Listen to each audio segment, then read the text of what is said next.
¿Sabes esa sensación de estar en un bar con un café delante, hablando de fútbol sin prisa, mirando el partido desde la calma? Pues hoy vamos justo por ahí, sin ruido, sin titulares fáciles, sin esa necesidad de ponerle la etiqueta de crisis a la primera mera de cambio. Sí, porque la pregunta central está ahí, flotando en el ambiente. ¿Qué le pasa a Lamine Yamal? Y sobre todo, ¿por qué no conviene hablar de que se ha estropeado un talento generacional? Exacto. Y no se trata de negar lo evidente. En las últimas semanas lo hemos visto más irregular, menos brillante, y ese gesto de frustración al ser sustituido contra el Elche ha encendido todas las alarmas. Pero ese gesto no aparece de la nada. Detrás puede haber lesiones, cargas de trabajo, presión y también gestión emocional. Un chico tan joven, con tanto foco encima, no vive el fútbol igual que cualquiera. Por eso hoy queremos hacer algo distinto. Mirar el caso con calma, con datos y con una lectura honesta. Entender el contexto antes de correr a sentenciar. Y hacerlo con una voz cercana, futbolera, de las que no buscan la frase redonda por encima de la verdad. Porque aquí no vamos de vender humo. Vamos a poner las piezas sobre la mesa, desde la cronología del desgaste hasta cómo se gestiona de verdad a un futbolista así. Así que si te apetece, acompáñanos. Abrimos el café, bajamos el volumen del ruido y empezamos a mirar qué está pasando con Lamine, sin dramatismos y sin simplificar. Si uno mira la película completa, lo primero que entiende es que esto no aparece de la nada. Hay una secuencia detrás, minutos acumulados, una exigencia altísima, partidos encadenados y un cuerpo que, aunque siga compitiendo, empieza a dar pequeñas señales de fatiga. Y eso en un futbolista tan joven no siempre se ve en una jugada concreta, a veces se ven detalles que parecen menores. Claro, porque el jugador no deja de correr ni de pedirla, pero ya no todo sale con la misma chispa. Sigue participando, siguen en zonas de influencia, pero esa arrancada, ese cambio de ritmo, esa frescura para decidir en décimas, a veces se apagan un poco. No es que desaparezca el talento, es que el cuerpo deja de acompañar con la misma alegría. Exacto. Y por eso es importante no quedarse solo con la foto de un día.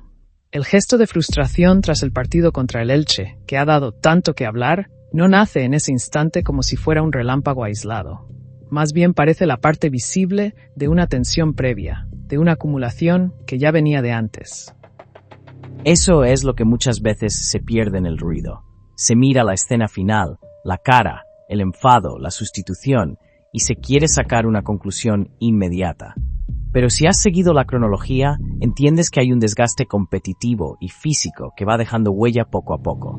El partido del Elche simplemente lo pone en primer plano. Y ahí está la clave. Un futbolista puede seguir moviéndose, seguir tocando balón, seguir apareciendo en el juego y aún así no sentirse igual por dentro.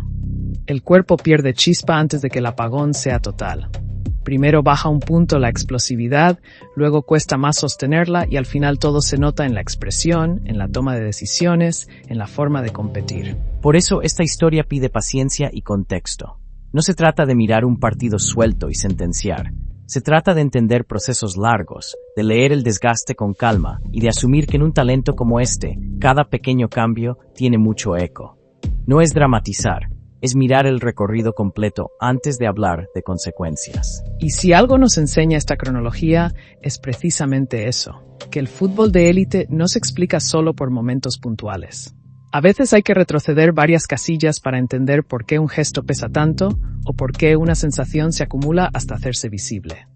Con Lamine, esa lectura larga es obligatoria. Porque al final, cuando un jugador tan joven sostiene tanta responsabilidad, la historia no va de una acción aislada, sino de una suma de esfuerzos, de fatiga y de presión. Y eso merece una mirada más seria que un titular rápido. Si el primer bloque nos servía para entender la cronología del desgaste, aquí la clave está en otra palabra: regreso. Porque volver no siempre significa volver bien. Y en un jugador que ha pasado por molestias y problemas físicos, el rendimiento puede aparecer a trompicones, con chispazos y luego bajadas, sin que eso quiera decir automáticamente que ha perdido su fútbol. Exacto. A veces desde fuera se interpreta como que le falta magia, y yo creo que la lectura más justa es otra. No le falta impacto, le falta continuidad.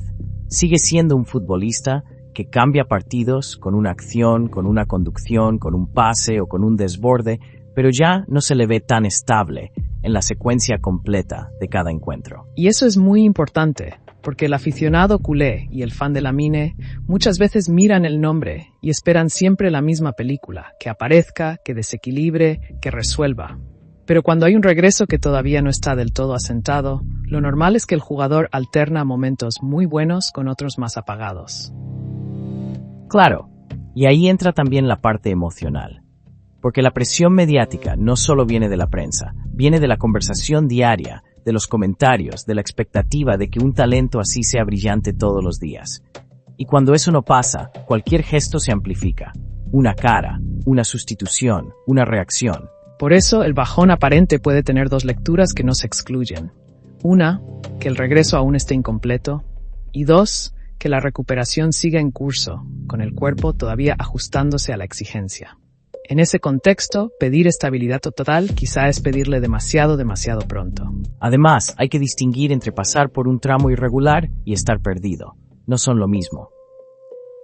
Lamine sigue siendo una amenaza constante, pero ahora esa amenaza aparece menos sostenida, menos encadenada, y para un jugador tan joven, eso también puede ser parte del proceso de adaptación a su propio desgaste. Y el culé lo vive con mucha intensidad, porque con un futbolista así no se mira solo el resultado, se mira la sensación. Si sonríe, si acelera, si encuentra ritmo, parece que todo va bien. Si no, el ruido crece enseguida. Pero quizá la lectura más honesta es aceptar que un regreso tras molestias no siempre es lineal. Sí, y ahí está el punto de fondo de este bloque. No confundir una vuelta todavía imperfecta con una caída definitiva. Puede haber un rendimiento irregular sin que desaparezca el talento. Puede haber menos brillo sin que se haya apagado la lámpara. Y en ese matiz está casi toda la discusión. Y aquí es donde entra la parte más delicada de todo esto. ¿Qué hace el Barça con un jugador así? Porque no basta con decir hay que cuidarlo. Hay que traducirlo en decisiones concretas. Manejar cargas, dosificar minutos, elegir bien cuándo entra, cuándo sale y cuándo descansa. Claro, porque proteger el talento no es esconderlo. Es entender que un chico de 19 años no puede vivir siempre al límite, ni física ni mentalmente. Si lo exprimes cada 3 días, luego no puedes sorprenderte de que aparezca más apagado, más seco, más vulnerable en el partido. Y ahí el cuerpo técnico de Flick tiene un papel enorme. No solo en el plano táctico, sino en el equilibrio entre el rendimiento inmediato y el cuidado a largo plazo.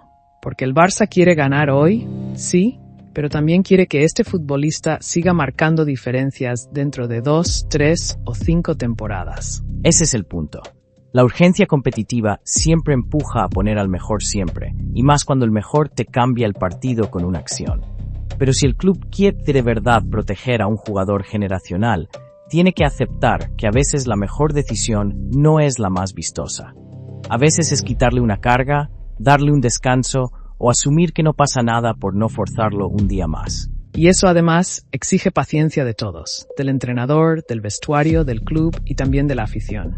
Porque las expectativas alrededor de Lamine son tan enormes que cualquier gesto se interpreta como síntoma de algo grave.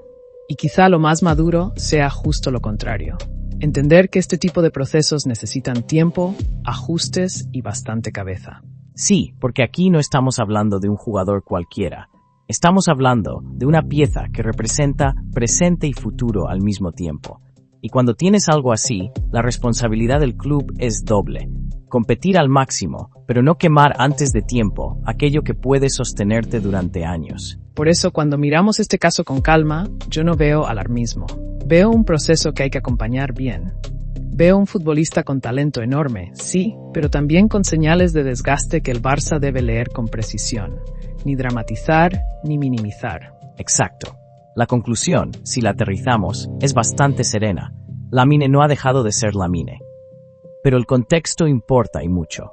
Si el club acierta en la gestión, si Flick encuentra el equilibrio y si el entorno baja un poco el volumen, esto puede quedar en una etapa de ajuste, no en un problema mayor. Y quizá esa sea la idea más importante de todas. No estamos ante una caída definitiva, sino ante un momento que pide cuidado, criterio y paciencia. Cuando un talento así se tambalea un poco, no se trata de empujarlo más fuerte, se trata de acompañarlo mejor. Eso es, menos alarma y más comprensión, menos ruido y más gestión. porque al final, si de verdad queremos a este jugador como se merece, hay que entender que los grandes talentos también necesitan ser protegidos para seguir siendo grandes.